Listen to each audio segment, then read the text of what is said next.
Hello, students. Today we are going to discuss the seventh chapter of Poetics.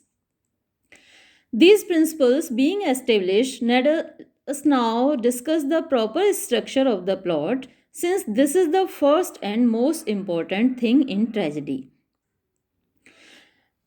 Aristotle says that he has set the principles, he has set the rules, he has established the parameters of writing a tragedy.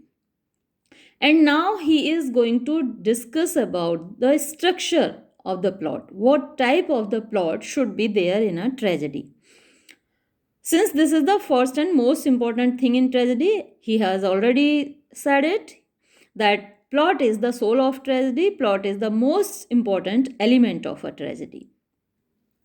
Now, according to our definition, tragedy is an imitation of an action that is complete and whole and of a certain magnitude, for there may be a whole that is wanting in magnitude. According to his definition, tragedy is a representation of an action, and that action should be complete, it should be whole, and it should have a certain length. For there may be a whole that is wanting in magnitude. He means to say that there are many things which are complete, which are whole, but which lack in length, which don't have proper stature, short statured or long, too much long statured. So the plot of a tragedy must have a proper length. A whole is that which has a beginning, a middle, and end. So, what is a whole according to Aristotle? A whole must have a beginning point, a midpoint, and an ending point. A beginning is that which does not itself follow anything by causal necessity, but after which something naturally is or comes to be. Now, how are we going to define a beginning? According to Aristotle, a beginning is that point of tragedy, that point of a plot before which there is nothing to be said, but after which there must be something. Necessarily, there must be something after that beginning. An end, on the contrary, is that which itself naturally follows some other thing, either by necessity or as a rule, but has nothing following it. And how are we going to define an end? So, end is that point of a plot, that point of the tragedy, after which there is nothing to be said, but before which there must be something essentially. It is mandatory that before the end there must be something, but after the end there must not remain anything to be said. A middle is that which follows something as some other thing follows it. And what is the midpoint? Midpoint has something before it and something after it. A well constructed plot, therefore, must neither begin nor end at haphazard but conform to these principles. So, a well constructed plot, a good plot, should not start abruptly or should not end abruptly. It should have a proper beginning and a proper ending. And it should follow these principles, it should follow these tenets, it should follow these parameters. Again, a beautiful object, whether it be a living organism or any whole composed of parts, must not only have an orderly arrangement of parts but must also be of a certain magnitude. For beauty depends on magnitude and order.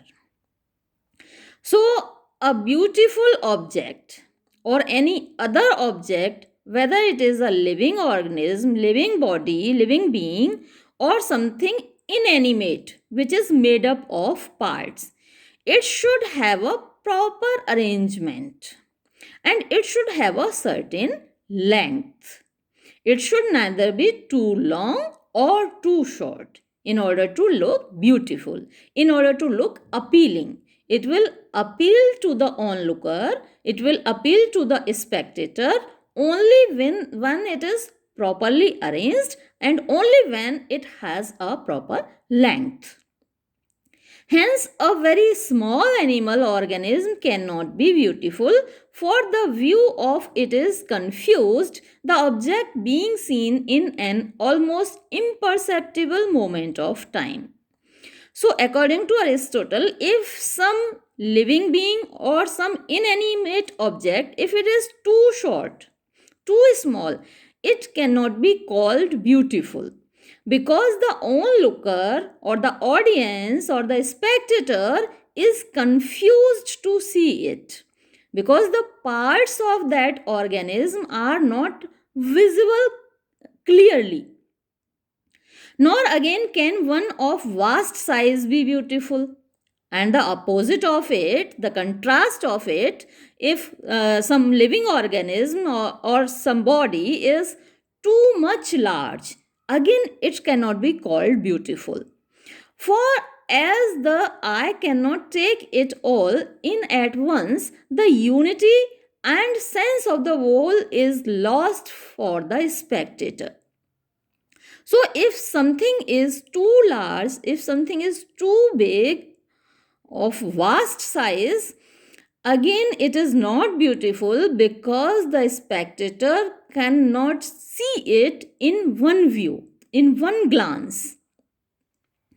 As for instance, if there were one 1,000 miles long, if there is something which is 1,000 miles long, it is too vast, it is too large, and it's not beautiful, according to the parameters set by Aristotle.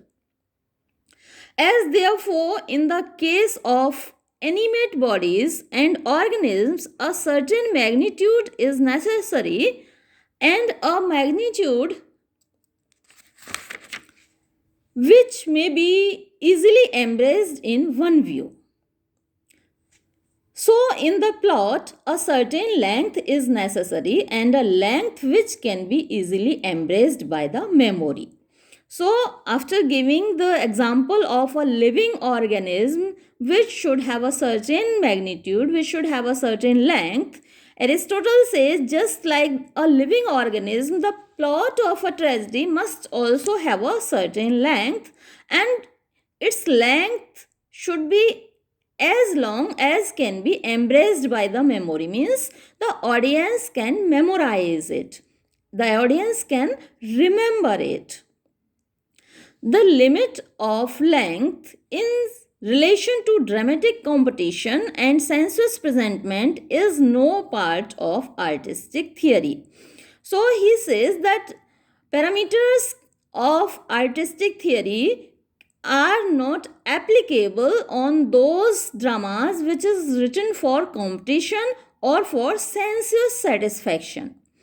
For had it been the rule for 100 tragedies to compete together, the performance would have been regulated by the water clock, as indeed we are told was formerly done. So he says that where there were competitions of tragedy, the time limit was not applicable. He gives the example of ancient times when there were competitions of tragedy writing and they were regulated by water clock. But the limit as fixed by the nature of the drama itself is this: the greater the length, the more beautiful will the piece be by reason of its size, provided that the whole be perspicuous. So, according to Aristotle, a longer plot is appealing. A longer plot is suitable for the tragedy, but the only condition is that it should be perspicuous, means it should be memorable, it should be viewable. And to define the matter roughly, we may say that the proper magnitude is comprised within such limits that the sequence of events according to the law of probability or necessity will admit of a change from bad fortune to good or from good fortune to bad. So now he has set a parameter, he has set a rule, he has set a tenet by saying that the plot of tragedy should be long enough to show the change of fortune from prosperity to adversity or from adversity to prosperity reasonably, logically, rationally. A king becomes a beggar, but there should be some logic. How he became a beggar, how the king became a beggar, there should be some rationally. It should not happen suddenly without any logic. So, the proper length of a plot should be able to show the changes from prosperity to adversity or from adversity to prosperity. So, here ends our 7th chapter. In our next video, we will discuss the 8th one. Thank you.